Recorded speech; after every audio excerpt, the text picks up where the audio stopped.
Привет, это канал Взлет, меня зовут Ольга. В этом видео мы с вами рассмотрим помаду для бровей The One Stockholm от Oriflame.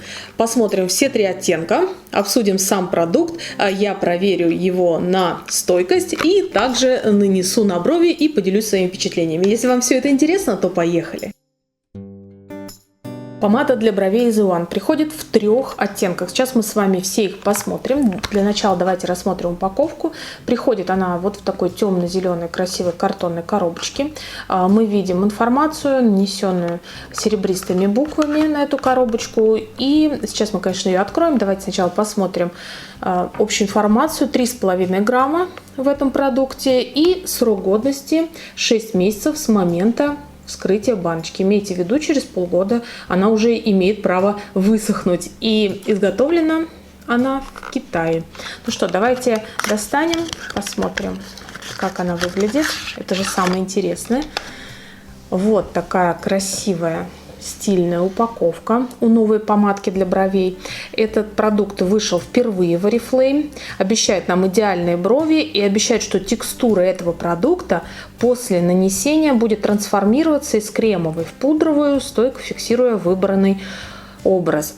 Обещают высокопигментированную формулу защиты от смазывания и растекания. Мы это с вами сейчас проверим. И то, что текстура будет хорошо, равномерно распределяться, быстро сохнуть. Прежде чем показывать еще оттенок, хочу показать вам, что в крышке этой помады встроена кисточка. Вот так она достается. Именно надо ее вытаскивать и вставлять. Не закручивать, не выкручивать. Это аппликатор-кисточка.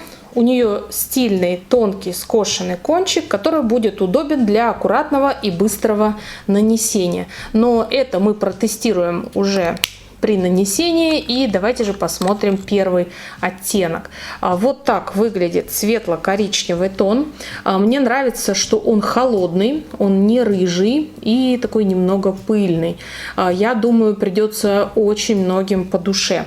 Если сравнить с каталогом, то, на мой взгляд, этот тон чуть-чуть светлее каталога. В каталоге он какой-то оливково-зеленый, а по факту это светлый оттенок, это светло-светло-серый оттенок. Такой, знаете, ну, серо-коричневый все-таки, не совсем он серый, конечно, но он коричнево-пыльный. Для начала достаем первую кисточку, делаем сводчи на руке. Это у нас первый оттенок. Мне самой интересно, я таким продуктом никогда не пользовалась. Набираю. Он не набирается. Сейчас, секунду. Может быть, надо посильнее. Текстура действительно кремовая, но очень-очень плотная. Вот, я набрала на кисть. Конечно, я думаю, эта помадка предназначена для того, чтобы прокрашивать волоски в первую очередь, а не кожу. Ну, нам нужно сделать сводчи. На волосках мы посмотрим сейчас чуть позже, когда я буду наносить на бровь. Но вот вы видите, что оттенок сохраняется. Он именно остается таким же светло-коричневым, очень симпатичным и не рыжим. Самое главное, видите, какой красивый оттенок. Давайте посмотрим следующий. Следующий оттенок, который мы с вами посмотрим, это 377-39. Ну, естественно, точно так же выглядит баночка. У нее, кстати, серебристые буквы очень красивые на крышечке. Открываем. Отвинчиваем крышечку и видим вот такой вот оттенок. Коричневый оттенок, medium brown. И если мы сравним с предыдущим оттенком, то вы увидите, насколько он темнее. Но надо отметить, что даже коричневый оттенок тоже не рыжий, не желтый, как мог бы быть, а очень даже достойный, стильный, трендовый. В сравнении с каталогом оттенок тоже выглядит немного светлее. И мне кажется, что в каталоге он прям вот реально коричневый. А в баночке он такой более благородный, более какой-то тоже сероватый. Есть у него сероватый подтон. Я думаю, что вы понимаете, я имею в виду сероватый подтон, это значит, что он не рыжий, не золотой, каким мог бы быть коричневый, а именно у него есть вот такой холодок в этом оттенке. Берем новую кисточку. Здорово, что у каждой баночки есть своя кисточка. Видите, какая она плотная, тяжело так достается, но это к лучшему, не будет открываться в косметичке. Так, ну что, набираем следующий оттенок, коричневый, medium brown. И я думаю, что вот этот именно будет мой оттенок, хотя я могу украсить любыми оттенками брови. У меня темные брови, в принципе, ну, может быть, кроме светлого, у меня любые смотрятся нормально. Ой, какой красивый пыльный цвет. Все, я буду наносить вот этот себе. Смотрите, как он хорошо, плотно ложится. Я думаю, что бровь будет выглядеть красиво с этим оттенком. Вот так выглядит второй. И третий оттенок в этой коллекции 377-40. Темно-коричневый. Dark Brown. Мне очень интересно, какой он будет. Мне кажется, что это для темненьких девочек. Не знаю, почему назвали эти оттенки коричневыми, потому что это вот какой-то прям графит. Может быть, он будет уже на лице, в макияже смотреться коричневым, но сейчас по факту я вижу, что это прям такой темно-темно-серый оттенок. Да, безусловно, в нем есть небольшой коричневый отлив, можно назвать при желании этот оттенок коричневым, но все-таки видите, что он тоже холодный. Давайте сравним с каталогом. Если у вас темные брови, то, безусловно, вам нужен именно вот этот оттенок, темно-коричневый, и ваш макияж с ним будет трендовым, потому что брови тоже будут холодными. И достаем третью кисточку. Это у нас оттенок темно-коричневый, но я все равно остаюсь при своем мнении, что это оттенок графитовый. Кстати, набирается он получше, может, я уже научилась, может быть, потому что темный оттенок. Такая вот угольная бровь у вас будет, когда вы будете красить ее вот этой помадкой для бровей. Вот так отличаются эти оттенки между собой. Почему-то, когда они все три вместе, то я вижу, что они начинают рыжить. Я даже не знаю, с чем это связано. Когда я вижу их в баночках по отдельности, то я вижу, что они холодные. А вот сейчас даже на руке я вижу, что да, у них начинает какая-то все-таки естественная рыжина проявляться, но все равно это не вырви глаз, такой коричневый оттенок, цвета очень-очень даже благородные. Вот такие три новых оттенка помадки для бровей обещают нам, что брови будут аккуратные, четкие, просто идеальные. Ну что, давайте наносить на брови. Сейчас у меня брови натурально естественные, на них ничего нет, ни татуажа, ни какого-то еще дополнительного нанесения, не знаю, как там это называется, но вот у меня все естественно. Оттенок волосков у меня темный, поэтому я выбрала для себя цвет 37739, коричневый, это средний оттенок, и сейчас я буду тестировать его и наносить себе на брови. Я уже пользовалась палеткой для бровей, пользовалась карандашом Giordani, тенями я красила себе брови. В общем-то, у меня очень богатый опыт в этом, но помадкой для бровей я еще не пользовалась ни разу. Так, достаем кисточку. Смотрите, как интересно. Достаем кисточку и потом открываем баночку. То есть это такая отдельная техника открывания. Итак, набираю на кисточку. Кисточка очень маленькая, плотная, и мне кажется, что красить ей будет удобно. Давайте попробуем. Ну, достаточно интересное нанесение. Я не знаю, видно ли вам. О, на самом деле выглядит естественно, и оттенок, по-моему, мой. Прямо точно мой оттенок. Если я захочу купить этот продукт, то я остановлюсь именно на нем, потому что он мне подойдет и под более светлый оттенок волос, и под более темный. Поэтому, если вы моего цветотипа, то рассматривайте вот тоже его к покупке. Смотрите, у меня появляется бровь, и выглядит это на самом деле естественно, как и обещают. А еще и стойкость, если она действительно будет заявлена, то это очень даже неплохой продукт.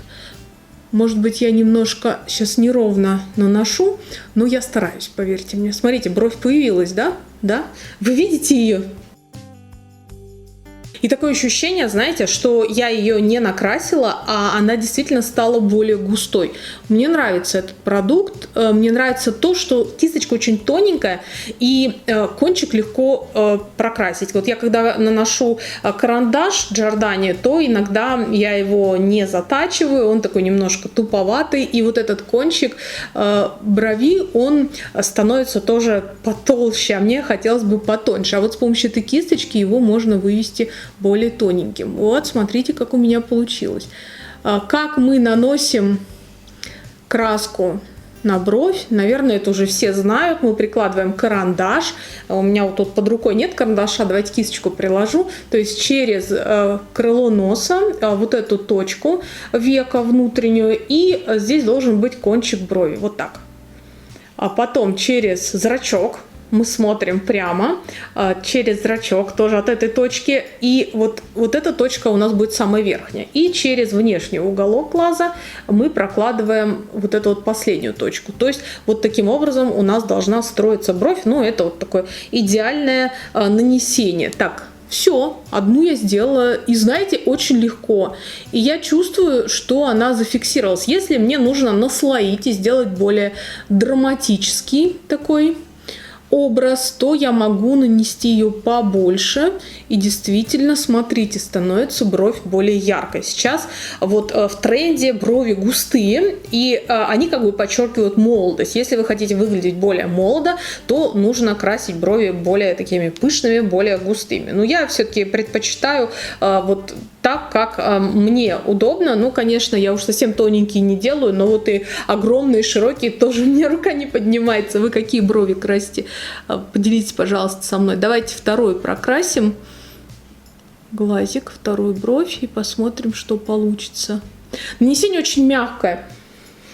Практически ничем не пахнет. Может быть, какой-то очень-очень тоненький такой ароматик идет от этого продукта, но очень он совершенно ненавязчивый, а душка очень нежная. Мне нравится то, что эта кисточка еще и параллельно причесывает бровь. Так, ну, я уже свою бровь знаю, поэтому вот я на глаз ее крашу. Вот сейчас все происходило при вас. То есть это очень быстро. Это, по-моему, даже быстрее и точнее, чем карандашом. Если у меня брови получаются немножко неровные, я никогда не парюсь, потому что, девочки, мы несимметричны, и поэтому даже если мы нарисуем где-то одну бровь чуть-чуть повыше, чуть пониже, покороче, подлиннее, мне кажется, что это такой загон визажистов, что вот все должно быть вообще идеально, все должно быть супер, но в повседневной жизни, может быть, для фотосессии это вот должно быть, но в повседневной жизни, знаете, ну, как бы это какая-то изюминка, вот так вот я сегодня, да, как бы вот так я сегодня выгляжу, и классно, завтра хочу и выгляжу по-другому. Но это вот мы немножко поболтали о своем, о женском, пока наша краска на бровях, она, смотрите, она у меня не отпечатывается, она у нас зафиксировалась. Как всегда, я сначала чуть-чуть, да, а потом я уже посильнее прибиваю, и я хочу сказать, что она не отпечатывается на пальцах. Давайте проверим на руке. Сейчас прошло какое-то время, я уже сняла сводчи в свой инстаграм. Если вы подписаны на мой инстаграм, то вы уже их видели. И давайте я покажу вам сейчас, насколько эти помадки стойкие. Заодно и сама посмотрю, потому что мне интересно. Вот они нанесены несколько минут, может быть минут 5, и я сейчас буду их смазывать традиционно. На пальце нет ничего, не остается. И сами линии тоже вы видите на руке. Ну, конечно, они немного стираются, но я прямо с очень большим усилием их стираю, вы видите. Может быть, если долго тереть, то они сотрутся. Но, в принципе, вы видите, что стойкость очень хорошая. И мне кажется, что специальным средством они должны сняться очень легко потом. А давайте попробуем. Вот я взяла средство для снятия макияжа 32-139. Сейчас мы его нанесем на ватный диск и посмотрим, как снимаются эти помадки обычным средством для удаления макияжа. Так, наносим, немного держим, буквально где-то несколько секунд, 3-5 секунд. И вы видите, что частично удалились эти линии. Но достаточно стойкие. Даже с помощью средства для снятия макияжа не удаляются окончательно. То есть здесь нужно брать мицеллярную воду, либо средство для снятия водостойкого макияжа. Видите, насколько прочным и устойчивым будет макияж ваших бровей с новыми помадками. Мне очень нравится оттенок. Первое, что я хочу подчеркнуть, то, что у меня брови не рыжие и не черные, и даже не коричневые. Знаете, это такой настолько естественный оттенок. Он мне понравился еще в баночке и нравится сейчас на мне в макияже. Смотрится классно, трендово, и у него более холодный подтон, чем тепло-рыжий, как я и говорила на сводчах. Второе, что мне нравится, то, что они не смазываются, брови, и вы не можете их смазать где-то нечаянно. Ну, конечно, мы не трем лицо руками, да, в процессе своей жизнедеятельности, но даже нечаянно они не могут смазаться. Я даже думаю, предполагаю, что они будут водостойкие, судя по тому, как стиралась эта помада средством для снятия макияжа. И мне нравится то, что эта помада прокрасила не столько кожу, сколько волоски. Из-за этого бровь выглядит очень естественно. Я надеюсь, что я передала вам свои впечатления, оттенки и свойства этого продукта. Если вам был интересен и полезен мой обзор, то ставьте под ним лайк. Ну и, конечно же, подписывайтесь на наш канал и нажимайте на колокольчик, чтобы получить оповещение и посмотреть видео на канале Взлет о новинках Oriflame самыми первыми. А я пошла наносить пудру и румяна. Пока-пока!